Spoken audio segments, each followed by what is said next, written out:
So this is the season both of Bhagavan's birthday and of the birthday of Jesus Christ.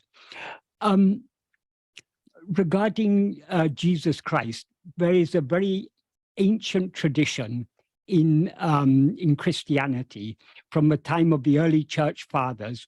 In fact, one of the early church fathers is, this saying is attributed to one of the early church fathers, Saint Athanasius, but it's very much mainstream Christianity. It is discussed in the, it's very central to Eastern Orthodox Christianity. It's discussed in the Catechism of the Roman Catholic Church. So it's a mainstream and central idea of Christianity. That is what Saint Athanasius expressed it in these words. But it's based on biblical texts also. That is what Saint Athanasius said is, God became man so that man might become God. Generally in Christianity, they interpret this in a somewhat different way to the way we would interpret it, because they believe that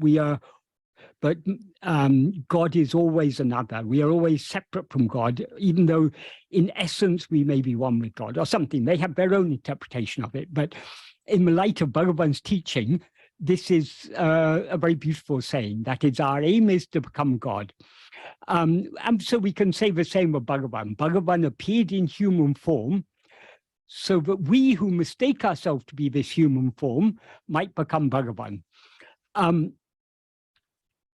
But can we become Bhagavan? Can we become God?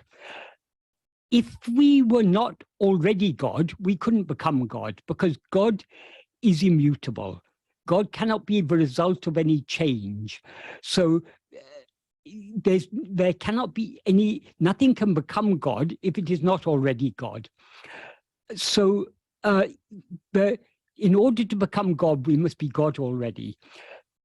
So this fits in very well with Bhagavan's teaching. We are God already, but because we have risen as ego, we seem to be something separate from God.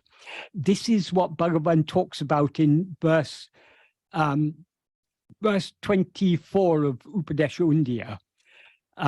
What Bhagavan says in verse 24 of Upadesha Undiyya is, Irakum ekayal isa jivagal oru poraleava undipara upadi unave verundipara. What that means is, Irakum ekayal, by existing nature, isa jivagal, God and soul, oru porale ava, are just one substance. Upadi unave veru, only adjunct awareness is different. That is, the substance he's referring to here, the poral, that's a Tamil word that's equivalent to the Sanskrit term vastu. And in fact, in Sanskrit, what he says is, in the Sanskrit version of this verse, he says, Satsvabhavata vastu kevalam. That it means the same. By existence nature, vastu or substance is only one. So substance, that means what we actually are, and what God actually is one. And that substance is our existing nature. That is, our nature is just a pure being. Our own being, what we actually are, is God. So we and God are one. But why then do we seem to be different from God? Only because of adjunct awareness. Adjunct awareness means, upadi means what is what we take ourselves to be. Now we take ourselves to be a person. It seems to us that we are this body. We seem to be limited within the confines of this body. And so we take ourselves to be, and the body, as Bhagavan says, is a bundle of 5 sheaves. That is the physical form of the body, the life that animates it, and the mind, intellect, and will that operate within it. These 5 make up the body, but we take ourselves to be.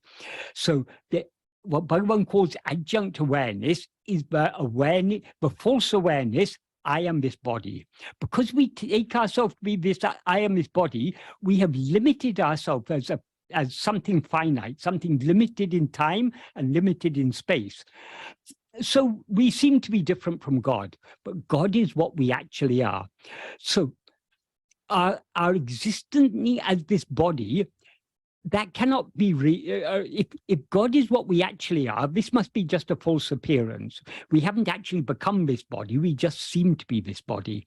So because God is what we always actually are, if we know ourselves without adjuncts, that is knowing God. As Bhagavan says in the next verse, Tanne upadi vittu ovadu tan isan tanne unavadam.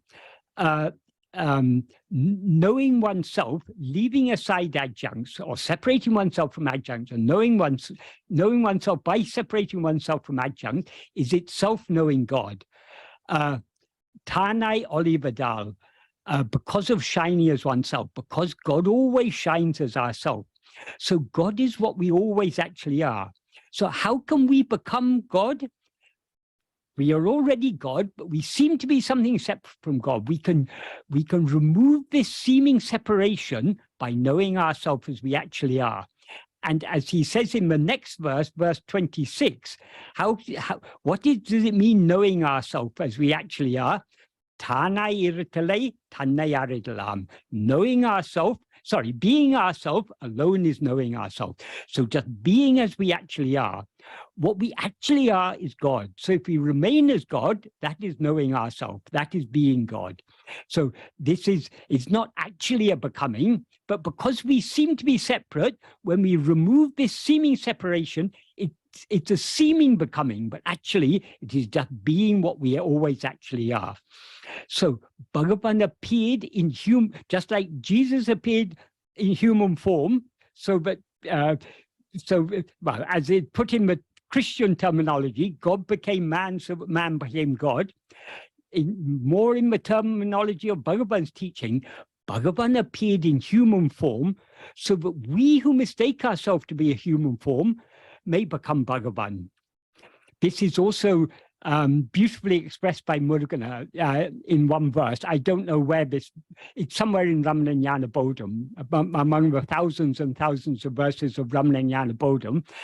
I used to help Sadhuam when he was editing the verses of, I mean, obviously I wasn't editing because I couldn't understand the verses, but I helped with the cutting and pasting and the bundling the verses together. And one verse that Sadhuam pointed out to me, Murugan says, because the ever unborn has taken birth, countless of the never dyings have died. That is, Bhagavan is the ever unborn. Because he has seemingly taken birth in human form, so many of us egos who are never going to die, we have died. So this is the purpose. This is why Guru appears in human form, is to annihilate ego. The annihilation of ego is what is metaphorically called man becoming God. That is shedding the false identification, I am human, and knowing ourselves as we actually are, as just I am.